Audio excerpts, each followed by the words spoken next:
Council to order for September the 25th. These meetings are broadcast live on Spectrum Cable TV Channel 1303 and streamed simultaneously on the Town of Bucksport's YouTube channel. There's a couple reminders. This would be a great time to turn your cell phone off or put it in your pocket so you don't drop it in the middle of the meeting. All comments, please come up to the podium, state your name and address. But other than that, roll call. Deputy Mayor Eastman. Here. Councillor Tarian. Here. Councillor Hare. Here. Mayor Bissonnette. Here. Councillor Rabs. Here. Councillor Bishop. Here. Councillor Rankin. Here. Thank you, Kelly. Presentations and town council recognitions. We have a presentation from State Representative Stephen Bishop. If I could get Director Gagan to come up to the podium and have his family come in and join us for a few minutes. You're in trouble. This is very fun for me. I Just know so it you know. is, Steve. The fun, Not so fun for me. I need to make sure everyone knows the funnest part for me on this was years ago when he was the police chief and I was a patrolman. There were several conversations that I was not privy to. So he would talk to someone, whoever was in the room, and say, okay, call me when you're alone, get back to me, because he had a lot of things going on. So while I was setting this up, he happened to be with people that I needed to be here tonight. So I made sure to say, hey, call me when you're alone. I have things I need to talk to you about. And it obviously was something that he was calling me about later, going, what do you have up your sleeve? What's going on? What can't I know as close as we are? What can't I know? So That's why Sergeant Holland said he's sitting right here. yeah. Yeah. So this is what you need to know. This is a legislative sentiment that is presented to you for your 35 years of service on behalf of the 132nd Maine Legislature. Be it known to all that we, the members of the Senate and House of Representatives, join in recognizing Sean Gagan of Bucksport for his 35 years of service to the town of Bucksport. Mr. Gagan began his service as a patrol officer. He later was detective and then sergeant before serving as police chief for 10 years. Since 2019, he has served as the public safety director. We extend our appreciation and best wishes. Be it ordered that this official expression of sentiment be sent forthwith on behalf of the 132nd Legislature and the people of the state of Maine. Thank you, sir.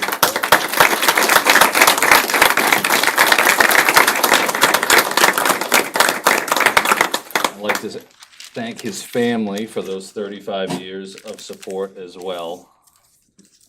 It wasn't as easy on the family life as anyone would have wanted, but you raised two very, very great young men and now have a grandchild to show for it. So thank you for everything that you've sacrificed to the town of Bucksport and to the state of Maine. Thank you. All right.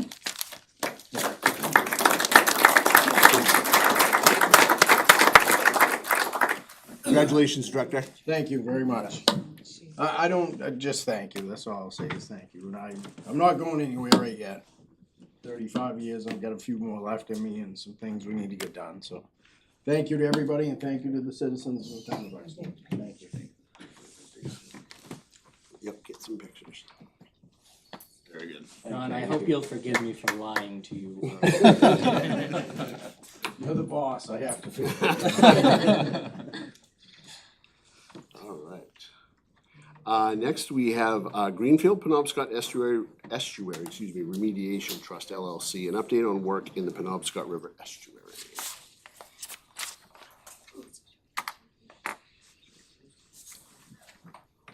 Good evening.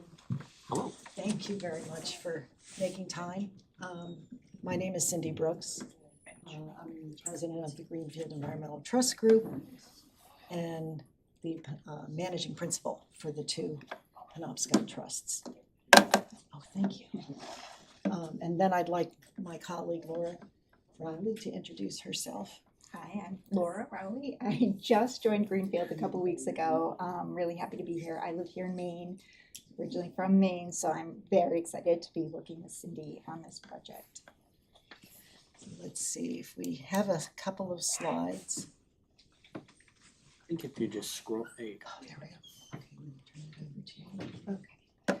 So these are the topics we're gonna go through with you. We're happy to pause and answer questions or, talk more in depth about any topic that interests you, but we'll kind of go through it so we don't take up your whole evening. We're gonna hit the consent decree, which is a legal document that, we have to work with and that we're working within. It resolved litigation, which we'll talk about in a minute. We're gonna talk about the remediation trust for the Penobscot River, the beneficial projects trust, and, take any questions. I would say, I don't know about you, I would say feel free to jump in with questions as we go, or you can ask them at the end. So, let's see, next slide. Yeah. Okay, so this sort of gives you a background on why we're here. It has to do with the former Mallinckrodt Holterchem facility that was operating in Orrington. It was a chlor-alkali manufacturing plant, and as a result of its operations, it discharged mercury into the Penobscot River. That was in the 60s and 70s. In 2000, NRDC, which is a huge environmental nonprofit group, brought a citizen suit along with the Maine People's Alliance against Mallinckrodt in federal court under RCRA. This litigation lasted about 20 years. That's not actually completely unusual for a site like this and for this kind of litigation. It's very lengthy. They first established the liability of Mallinckrodt, and then they had to, litigate over what would be the proper remedy for the harm that was caused. So the way that they did that in this lawsuit, each side has experts, and the court was trying to figure out who should I trust. So the court actually appointed a panel of scientists, and they did a study. Each side had a chance to, depose and review the court-appointed panel and their work. They went through a study, and then the court hired another firm to identify potential remediation projects. So that kind of is where we come in, because they did finally reach an agreement on an amount of money and, certain actions to be taken to help expedite the recovery of the river. And they reached that settlement in 2021. They filed a consent decree just memorializing the agreement and the work to be done. And as part of that agreement, Greenfield was appointed to be a trustee to oversee and implement this work. So yes, 2022 is when it was finally approved. So, very long lawsuit, but again, for this kind of thing, it's not that unusual. Sorry. Okay, so here's an overview of the consent decree. Mallinckrodt's going to provide $187 million for cleanup remedy, monitoring of the safety and, not the safety, but the integrity of what they do in the remedy and the health of the river and the ecosystem, and then beneficial projects for communities, which Cindy will explain. There is set aside an additional $80 million in possible funding if the 187 isn't enough, which might not be. So in total, Mallinckrodt is obligated to pay up to $267 million. And then Greenfield is going to oversee remedies to help reduce mercury exposure to humans and the environment, and to try to accelerate recovery of the river. So as Cindy will talk about a little more, there are 2 different trusts coming out of this project and a number of different projects. So we'll walk through those.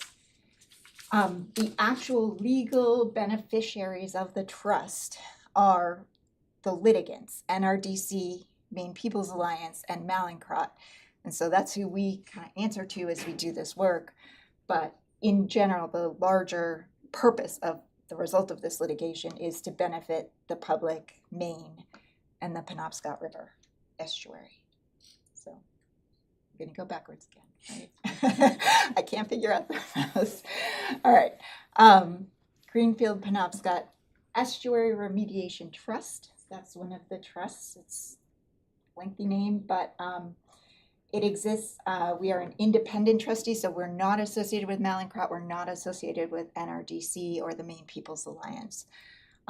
We are responsible for overseeing, managing, performing work under that consent decree. Greenfield has, not me, because I just joined them a couple weeks ago. Greenfield has 35 years of experience. I do have a lot of experience in the field of environmental law, but Greenfield has 35 years. They have served as court-appointed environmental response trustees in many sites across the country. Hundreds of sites, not more than that. And so Greenfield has a lot of experience managing complex environmental cleanups.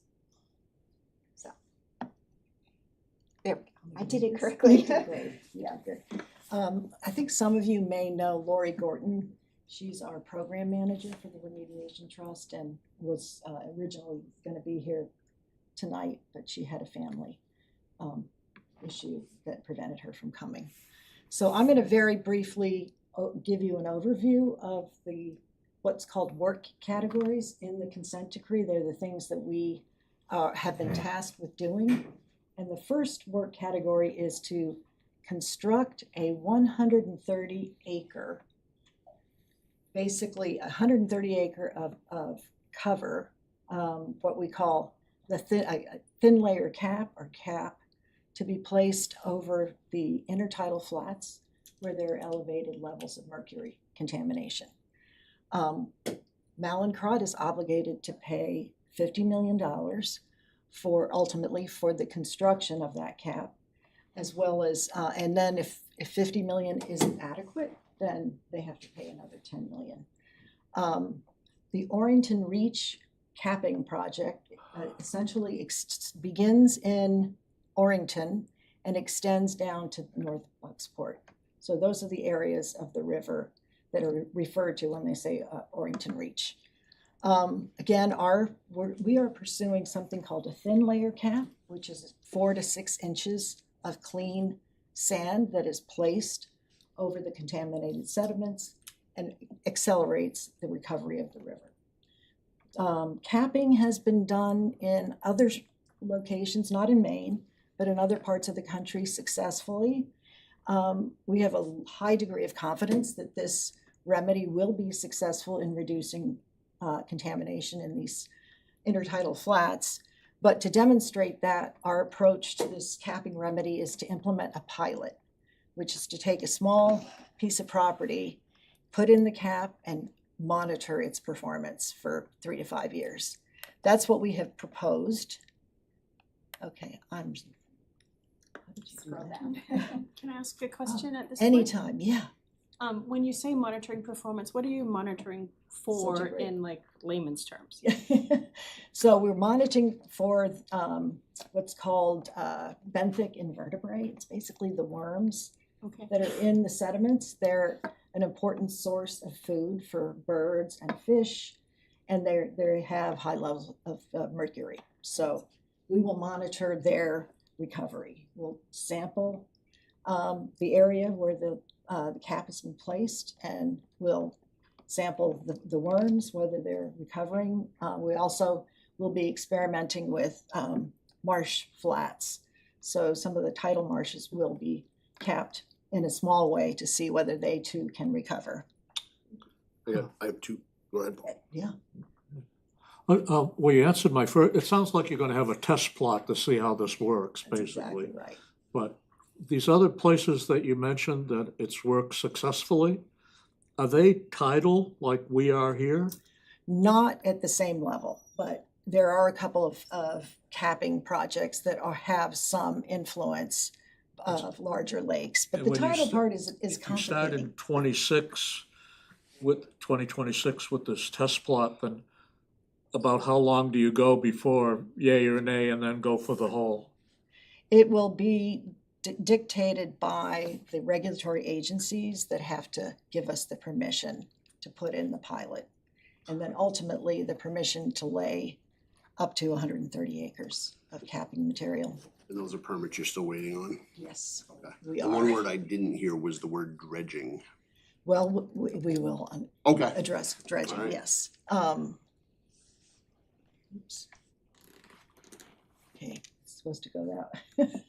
So this is the area, it's called East Cove 3. It's in Orrington. It's basically right on the, if you go down from the uplands is the picnic park. You can go right down to that area. And we're gonna put in a 4 to 6 acre cap. It's on about 6 acres of land and monitor the recovery of the benthic invertebrates, the levels of mercury, and ensure that they're coming down, as well as, is new clean sediment accumulating on the flats. And then finally, if we get the information that we need to determine that this is all feasible, then we would seek permission to do the larger scale cap.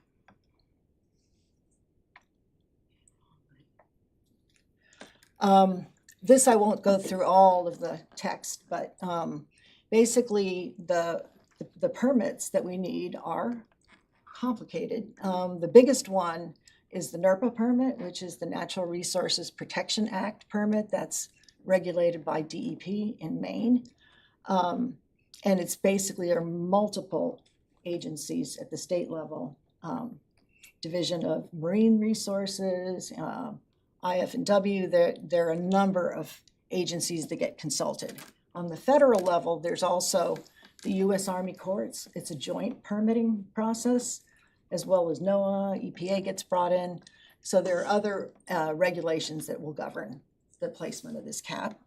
And then there's some local regulations that you may be familiar with, stormwater management, the shoreline zoning, that kind of stuff. Holy crow. I said holy crow. Oh, boy. You took it away, yeah, that's better than I could have articulated that. So this is just essentially a cross-section of what this cap is gonna look like. So you can see where it says sand cap right here.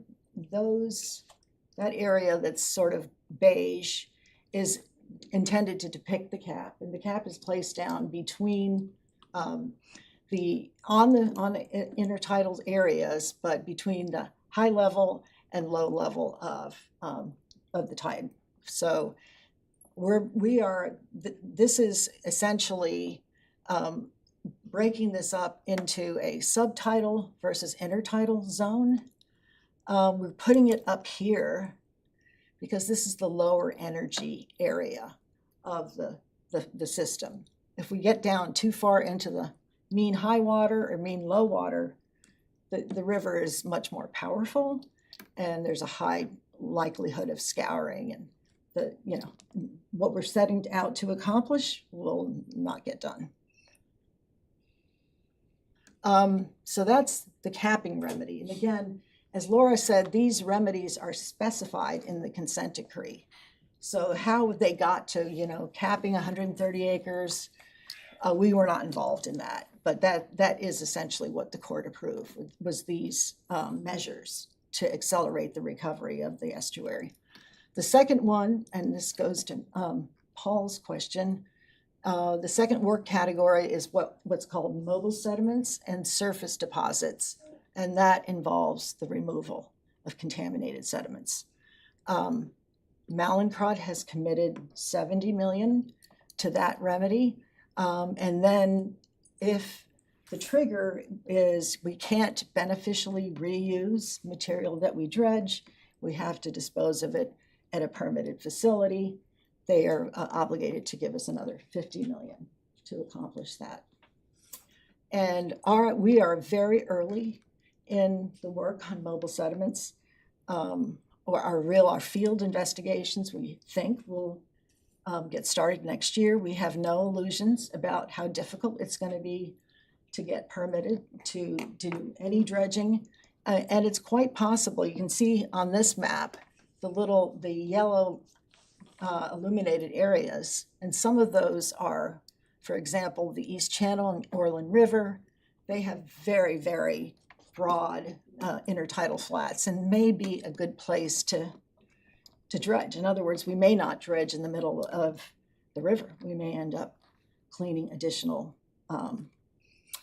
Any indication of if the dredging that couldn't be reused, or I can't remember how you described it, but where you would dispose of that? And I have a It would- reason for asking that question. It's Yeah. such a great question, and it's gonna be very expensive. I mean, I think since we haven't gotten as far along on mobile sediments as the capping remedy, I can't tell you which facilities are permitted to receive the mercury contaminated sediments, but I believe it may require trucking it to Canada or someplace near Chicago. It's gonna be expensive.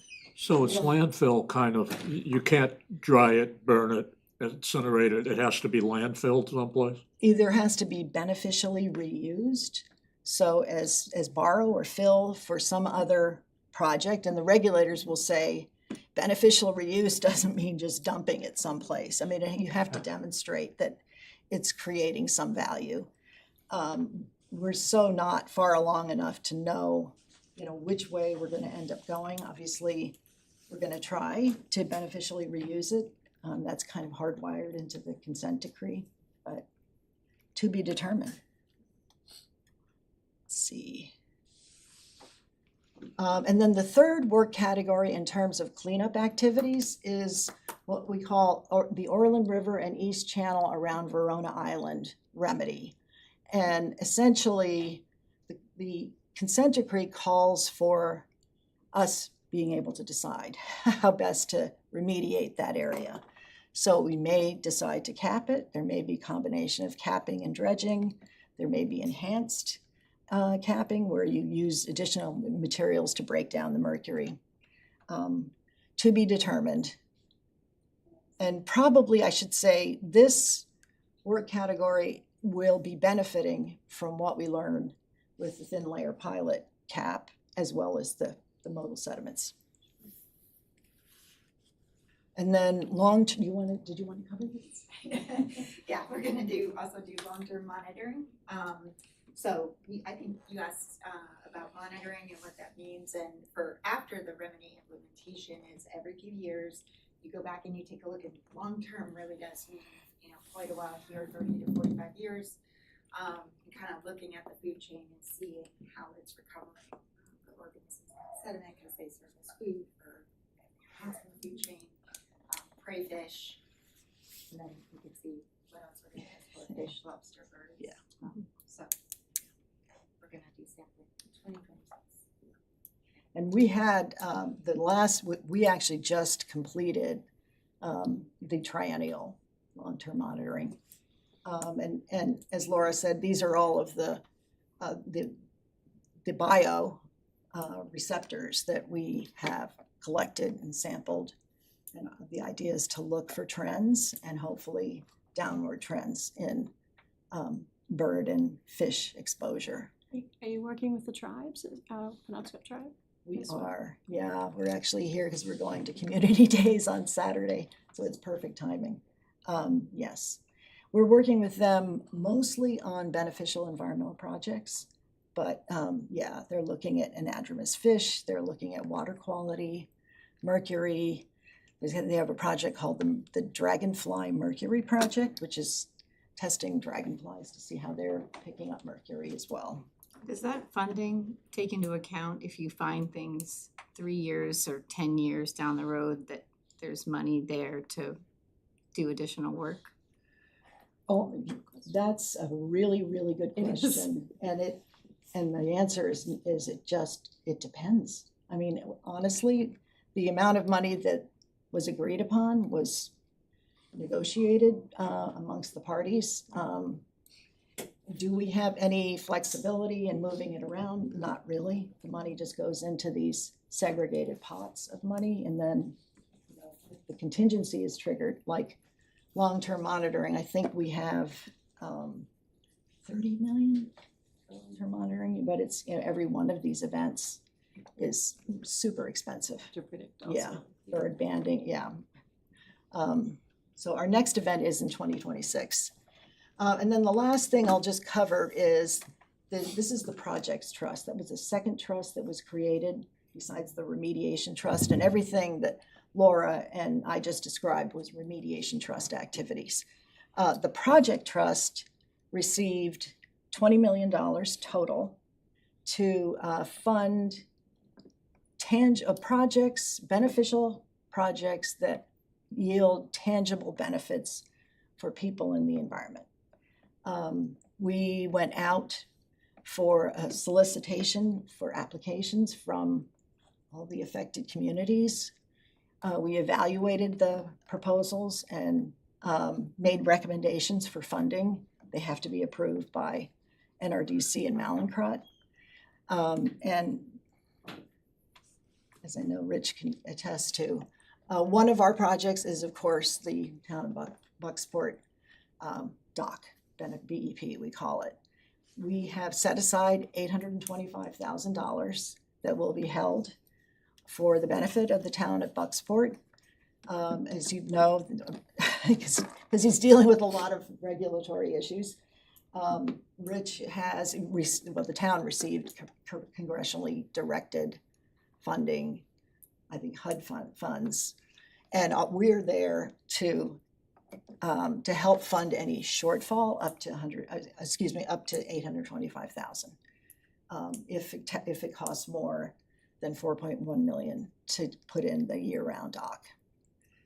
And I'm happy to Laura and I to answer any questions. If that was it for what we were going to cover. I'm just trigger happy with the mouse. Anything we can. I think it's a wonderful presentation. It's really helpful to sort of understand the process and. Thanks. Thank you. I have no technical expertise about what you're talking about here, but here's my question in simple ease. For Bucksport, we have a 110-acre site down the road that we're hoping we will see someone come in and develop. On a couple of slides ago, I thought I saw like $20 million for mercury remediation. I get the idea. Basically, you're going to somehow dredge whatever this stuff is out and then backfill it with 6 inches of sand. That simply it, or does it get more? We're not what going to I'm heading dredge. with is, There's no dredging. with this 110-acre site, while all this is going on, how do we control the water, keep whatever we're taking out contained so it doesn't come down river and possibly disturb the usage of the land down here? So, yeah, if I understand your question, and I apologize. That's okay. I'm not sure I understood my question, so. But the capping does not involve dredging. We are simply going in and adding a layer 4 to 6 inches of clean sand. That's it. And through a process called bioturbidation, the creatures in the sediment kind of eat their way through, and then essentially you get to a clean place where it just continually gets cleaner over time because new clean sediment is being deposited on that flat. So we're not the only place that might involve dredging, well, it's supposed to involve dredging, is the mobile sediments and surface water work category. So, and we, as I said, we're going to start doing studies for that effort next year. We're looking at feasibility issues, and we may be out collecting samples for If you that. had all your permits tomorrow, how long a project do you think this will be? For the capping of Orrington Reach, I would say it's going to be 3 years. If we had all the permits for the whole thing, because of the work windows, we're asking the agencies to let us start on September 1st. The work windows are usually November to April, which is not a great window of time to work on the estuary. So we're hoping that if we get the permits as requested, we can accomplish the total capping project in like 3 seasons after that. But again, we've gotten some good feedback from both the state and Army Corps, but fingers crossed, we'll get permits and be able to be out there next year. Does the capping control any other contaminant besides mercury? I'm thinking PFAS and other things. I'm very naive, so if that's a silly question, I apologize. But I'm just curious if it's sort of a one size fits all contaminant. I mean, Protector. the process, if there is elevated, PFAS, any other kind of contaminant, that would benefit Okay. likely, especially if the worms, the mummy chugs are in there consuming the contaminated sediment. It would that would have the same benefit. Yeah, Similar- That's a great question. Yeah, I was it gonna is. say, there are a lot of sites that have multiple contaminants, in a more I think this site industrialized area. Does, yeah. And so, capping is a remedy that's often put down to take care of all the things. Appreciate that. Do you have a project that would parallel this projected project that has been completed in the past? This particular section where we start the Eastern Channel has a large number of varying currents that are very powerful. Yeah. Are there any other projects that you could parallel this to that have been completed? Not exactly like the Penobscot. I think it would be, this is a very unique environment. First of all, it's the tidally influenced part of it, which is the estuary, which goes up to, the former VZ Dam. There are a number of endangered and fish and birds, et cetera, that are, that we have to be protective of. And you all know what's happened to salmon in the Penobscot, and there are ways that they could be harmed. So that's why we're proposing to the approach that we are. And the pilot is the only thing that's going to tell us whether it can work. If we can demonstrate it on 6 acres, and the recovery of the benthic and the birds and the tidal marsh is as good as we expect it to be, then we'll go forward with the larger project. Is it projected that that 6 acres is one of the more aggressive sections of the river? It does, it's East Cove 3, and there are other coves along Orrington Reach that are similar, but not identical. It will give us information about how to place the sand, because there's a bunch of ways you can do it. It'll give us information about the time frame for recovery, and the cost. We have a finite amount of funds, and we've got to get this done within those funding allocations. Question from the public? What if you just leave the ground alone? Leave the liver up? What would happen to the fish in 10 years? If we didn't do any of these tasks, ultimately the system will recover on its own. It's just, it's over 100 years, and so the work that we're tasked with doing is designed to accelerate the time frame in which they recover.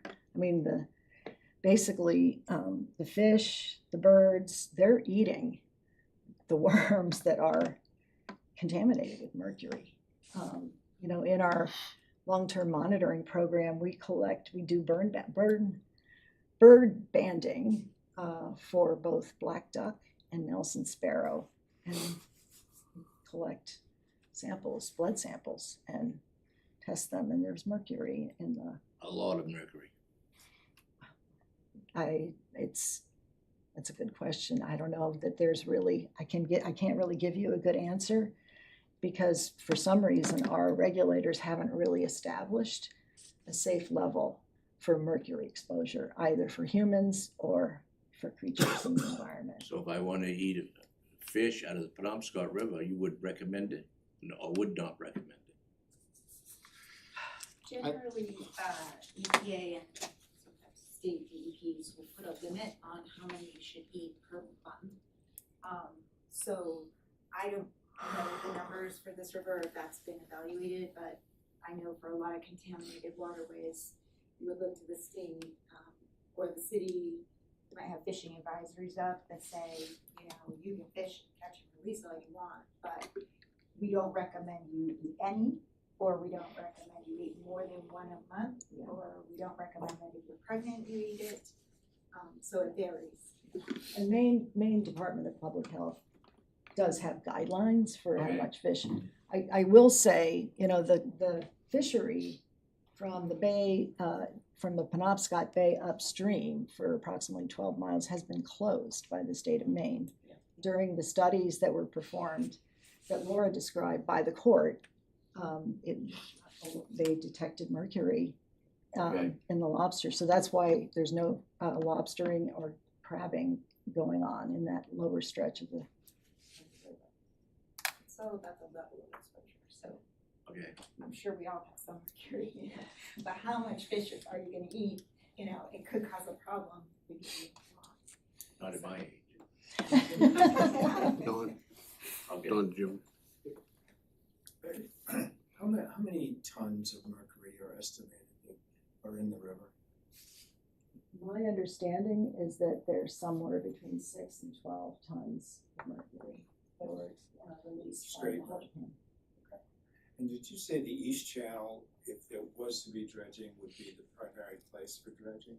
It could be a place for dredging. We're gonna look at it. We're also gonna look at those large areas within the river, but we understand that, I mean, nobody's gotten permitted, including the Army Corps, to dredge sediments in the Penobscot.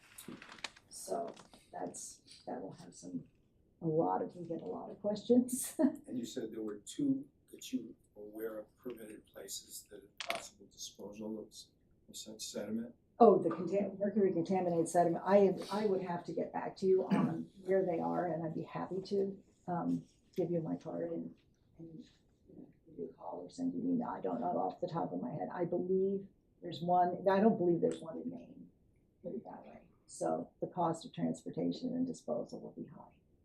Yeah. Great.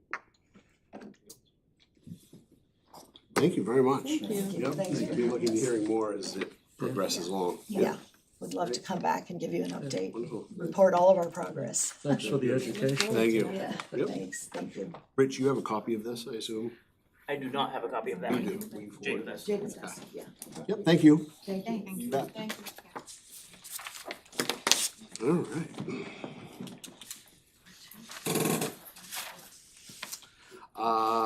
Next is consideration of minutes of previous meetings. We have two sets of minutes, the finance committee meeting from September the 11th, as well as the town council meeting on September 11th. I'll assume everyone's had a chance to review those. Pleasure of the council. Motion to approve. Second. Questions on those? In favor? Opposed? Yep.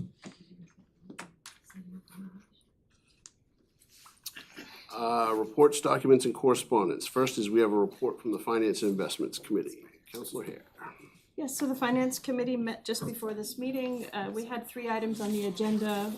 These items had been, all but one had been taken up before in resolves, but we discussed a quote for a dewatering press rebuild and repair over at the sewer plant, which will be discussed later tonight on the agenda.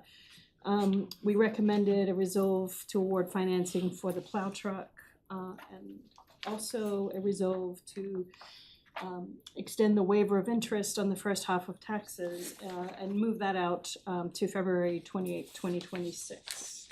And then you adjourn. Very good, thank you.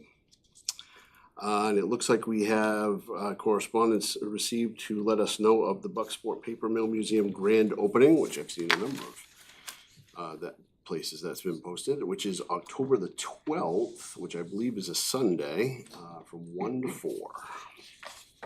So a reminder for that. Any questions on either of those?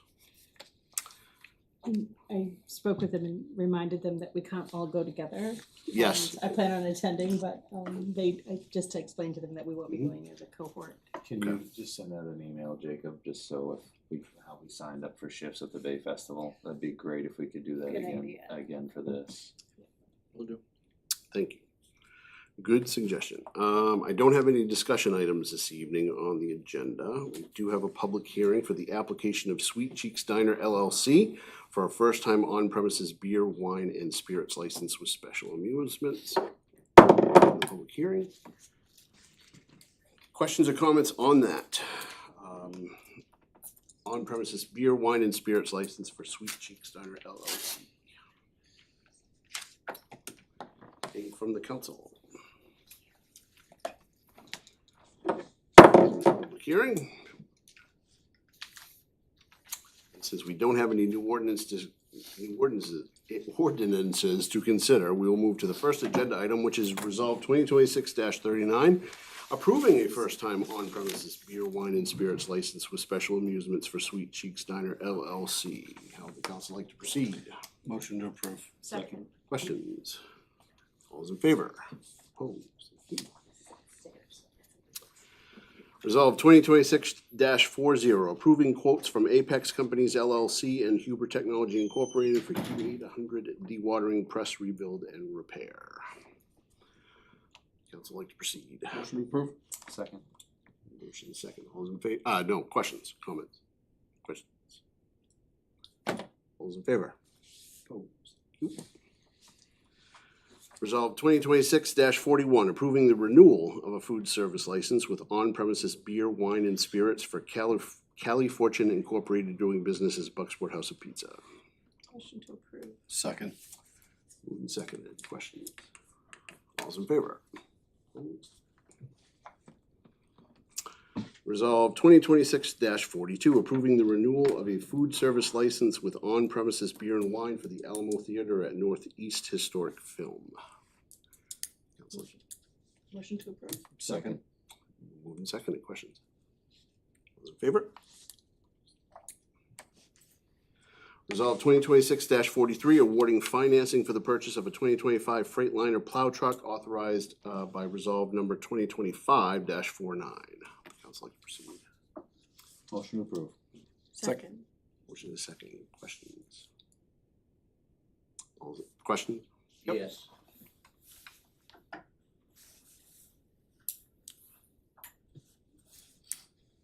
How much is the cost of the new plow truck? 217. To what? 217,000. That include the plow? Yes. Yes, because it wouldn't retrofit from the old one, yeah, the new plow. Okay, so the old truck is gone, Trade in. Will be. traded in. How many miles did it have on it? It will be gone. We still have it now. We have Okay. to buy it. How much, what was the matter with it? How many It's- miles on it? It's one of the, Matt Pierce could explain this better, it's one of those that's been a problem child right from day one. Okay, all right. Since we've owned it, we've put a lot of money into it, and it's a nationwide problem. Okay, all right, thank you.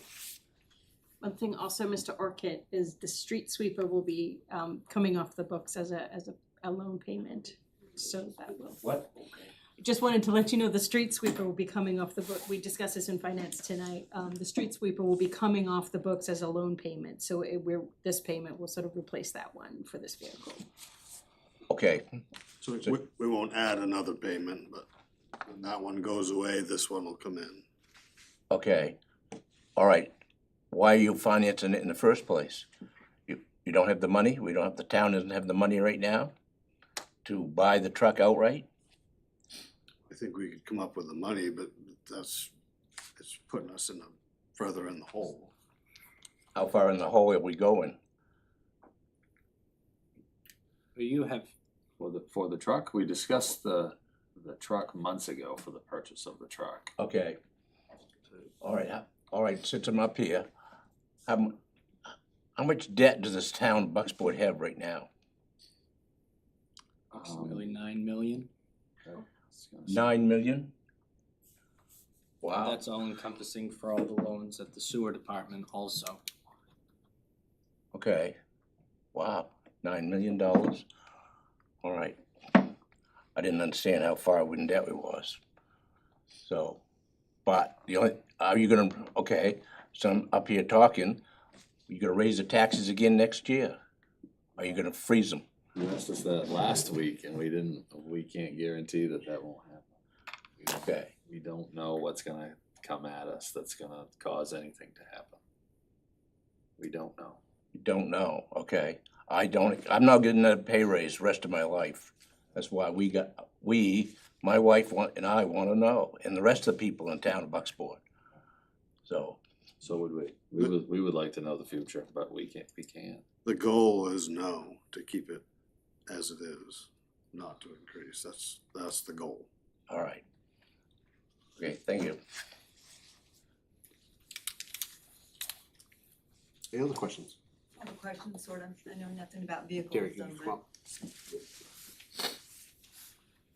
So for the plow truck, if you sold it like to somebody, like a private party, could you get more money for it versus a trade-in? We've done that and tried that in the past. This particular truck we've had other versions of this truck in the past and it did not do well. If you look at what's called truckpaper.com, it's a construction equipment website, you'll see that there's piles of these trucks for $2,000, $3,000, $5,000 doing nothing. Nobody wants this. So what do you think you can get for a trade-in? On this truck? Yeah. I wouldn't take the gift of it, honestly. So They the told fact us that- what they were Yeah, giving. what was it? I think it was 10,000. $10,000. Yeah. $10,000. Little 10,000. Cause I asked this question too, cause that seemed really low trade-in, Mhm. 10,000 for what the year it was, and that was the explanation, is these things they can't give them away, cause nobody wants to touch Could them. you get more in scrap metal? Not right now. No? No. Scrap metal Not more prices than are down. 10, no. Okay, told you I didn't know anything about cars. Thank you. Good questions. All those in favor? Opposed? Resolve 2026-44, extending the waiver of interest on the first half of 2025-2026 property taxes until February the 28th, 2026. Motion to approve? Second. Questions? Questions from the public or comments? All those in favor? Opposed? Thank you. Resolve 2026-45, acknowledging map 33 lot 14-001 as the proposed location for a new skate park adjacent to Ian's Playground. As soon as we have a motion. Motion. Oh, sorry. Second. Motion and a second. Questions? So this is kind of delayed. This was discussed at great length earlier in the year, and the council supported and agreed with the current location of the skate park being where it is, and it was an oversight to not get it on the resolve. So we just want to formalize that discussion from, Rich, could you refresh my memory what month it was? Was it May? It was May, and it's also includes an expansion of the lot as well. Remember the original section is the pavement area, and then there was this discussion to remove the batting cage and have that parallel to the fence and have it as an L shape. So it's the approval, the infrastructure committee approved it, but it never made its way to council. Is the existing area plus the L shape. And the reason this was requested by Skate Bucksport originally was it increases their chances of fundraising through grant programs to have a council-approved location for the bigger money, like the Tony Hawk Foundation. Yeah. Perfect. Thank you for that clarification. Any other questions? Questions from the public? All those in favor? Opposed? Report from the town manager. Good evening. I've attended several meetings over the past couple of weeks, including the Age and Ability Friendly Committee meeting and the Bucksport Service Network meeting. Next week, Community Economic Development Director Rotella, Superintendent Tripp, and I will be meeting with representatives from the offices of Senator Collins, King, and Representative Golden to discuss current federal funding challenges and hopefully receive an update on the status of our 2 active federal grants.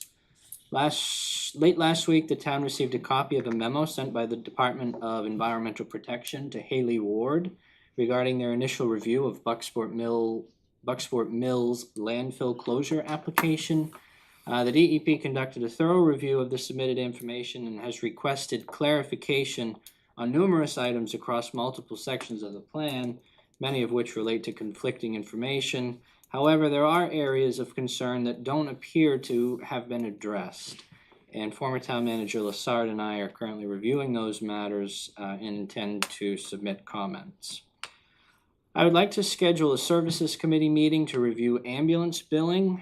Following the discussion at your last meeting, I have spoken with several vendors regarding billing services. And I preliminarily anticipate recommending a proposal at one of your upcoming meetings that could save the town upwards of $50,000 annually. The Hancock County Commissioners will hold a public hearing on the Hancock County 2026 budget estimates at 8:30 on Tuesday, September 30th in the Commissioners' Meeting Room at 50 State Street in Ellsworth. The meeting may also be attended remotely via Zoom. To join, visit hancockcountymaine.gov and click on the green button labeled Commissioners Meeting Zoom link. Our H.R. Smith and Company were on site yesterday and today conducting work on the fiscal year 25 audit. A draft audit is expected sometime in December. And finally, a reminder that the Brown Hall Cultural Arts Committee will host a candidates forum on Tuesday, October 7th at 7 p.m. in Brown Hall at the Elm Street Congregational Church. The forum will feature candidates for 2 town council seats and 1 RSU 25 school board seat. The event, while it will not be streamed live, it will be recorded and later posted on YouTube and the town's website. Light refreshments will be served and the public is encouraged to attend and meet the candidates. That's all I have. Can you repeat that date and time, please? October 7th at 7 o'clock. I believe that's a Tuesday. Thank you. Question? Please. Ambulance billing. We, Town of Bucksport, doing the billing for Verona and Orland. Correct. Okay, thank you. Thanks for your work on the landfill closure plans. Thank you. Similar to what we discussed on a previous topic, for the candidates night, I don't know who is planning on going. It can't be all of us. That is one meeting. I have a meeting every night that week, and so I won't be able to attend that one. So if we can just make sure that we limit with Ed there to 2 other people. Do you wanna take a sort of a poll tonight? Does anyone know they're going to candidates night besides Councilor Rangan? I'm I'm just looking at, I'll go if I'm open, but I certainly don't need to go if another counselor would prefer to go. I'm in the same boat. October 7th. I'm available. Okay. Yeah, it's not, certainly not mandatory, but sometimes I've shown up to those and there's been 3 or 4 of us, so yeah. So who's going? I have an update. It actually is now going to be live streamed. Okay. Okay, I'm not going. Okay. I will go. Are you going, Counselor Bishop? I do not know. I'm a large question mark. So probably at the most is 2 anyway, so if you decide to go, you should be good. I'll go. I would like to, but we'll see what gets thrown at me Alright. when we get I'll rock, closer. scissors, paper, you. Exactly, that sounds good, thank you. All right, discussion of items not on the agenda for the council and public council. I just had one question, and town manager brought it up in his report about the landfill closure review. It just, maybe I'm thinking into this too much, it just triggered something in my head that under exhibit 7 of the report, it's a financial ability. It says there is no evidence that Bucksport Mill LLC has the liquid funds or credit to finance the cost of the proposed, and they need to provide that. That doesn't give me a fuzzy warm feeling why that information wasn't there in the first place. It just makes me think something's being planned here. I understand your concern. It's a big question mark for us as well. More to be revealed. Behind the curtain. I wanna make sure I'm not cutting you As off. time goes on, we'll find out. Okay, I was just contemplating, you're good. alright, No, we'll find out. Councilor Hare. I had a person reach out to me today from Stockton Springs, but also has property in one of the service areas of the animal shelter, and she was curious about are other towns aware of our fundraising effort for the animal shelter? And I couldn't really answer that question, but I just wanted to just check in to see if the other towns that we're serving with the shelter are on board. And Luke, maybe you have input on this, but she was just curious, are other towns aware of the fundraising effort with the shelter? Yes. Thank you. Yeah, all I can say is on my very limited knowledge of it is this, on the Shed to Shelter Facebook page, I see a lot of interaction with people that I know aren't living here right near Bucksport. I directed her to the Shed to Shelter folks too, so, Great. yeah. Great. They're doing a great job. Yep. Just a quick reminder, we talked a moment ago about the Hancock County Budget Committee. I am on that committee. So the meetings begin in earnest on the 1st, and they'll be every Wednesday, probably through October. Just a reminder for how that works is the commissioners are gonna propose a budget in that public hearing. They'll provide the budget estimates on 8:30 in the morning on the 30th. Then it goes to the budget committee. The committee is comprised of, as you may or may not know, there are 3 zones in Hancock County, 1 for each commissioner. There are 3 representatives from each of those zones. The committee will go through the budget line by line and take action on the budget that way. For all intents and purposes, not line by line action, but we'll go through it line by line and then take action, much like we do here. And then it goes back to the commissioners. In order for the commissioners to change anything that the committee changes in their budget, they have to do it unanimously. So, and I will say that the commissioners that have been there's a new commissioner from down in MDI that I'm not quite as familiar with, even he's been on the committee before. But Commissioner Clark from down to Ellsworth and Commissioner Wambacher from here are very, very, they pay a lot of attention to what comes out of the committee and are very, I would say hesitant to go against what the committee might say. So those meetings are all broadcast live as well. If you just go to Hancock on YouTube, Hancock County Commissioners, you can see those meetings either live or view them at your leisure. But I will report back to the council as we get through the process. But let me know if you have any questions, concerns, anything that you want, anybody in the public as well. I definitely have some questions.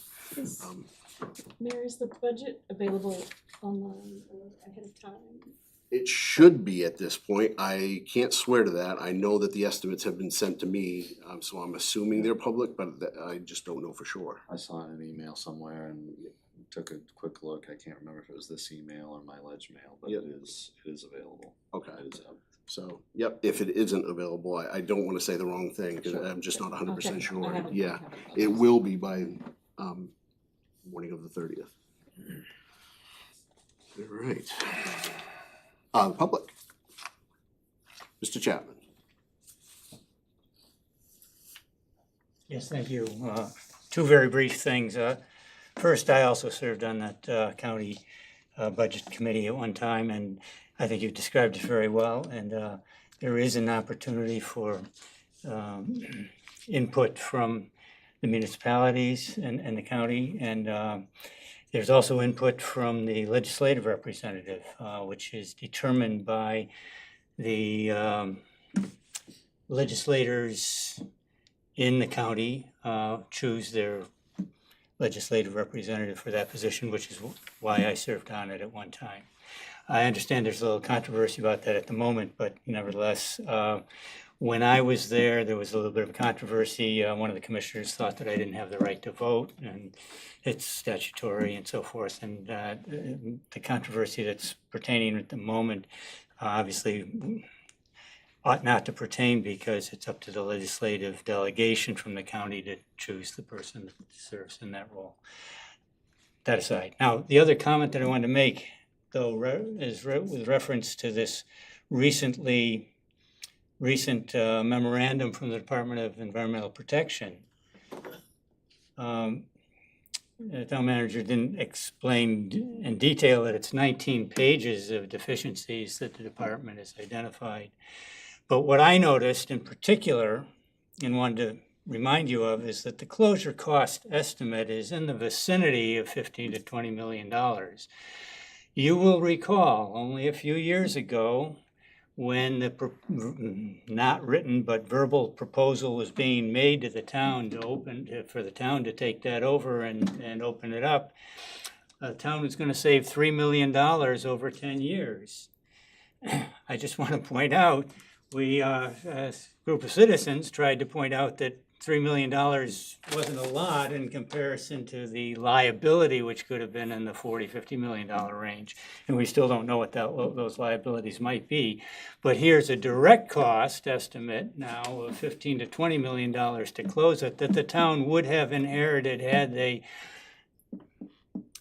been cajoled into that bad deal a few years ago. And I just want to give a shout out to both the council for turning away from that idea, and a shout out to the citizens group that helped bring that information before you. Thank you. Thank you, Mr. Chairman. Anyone else?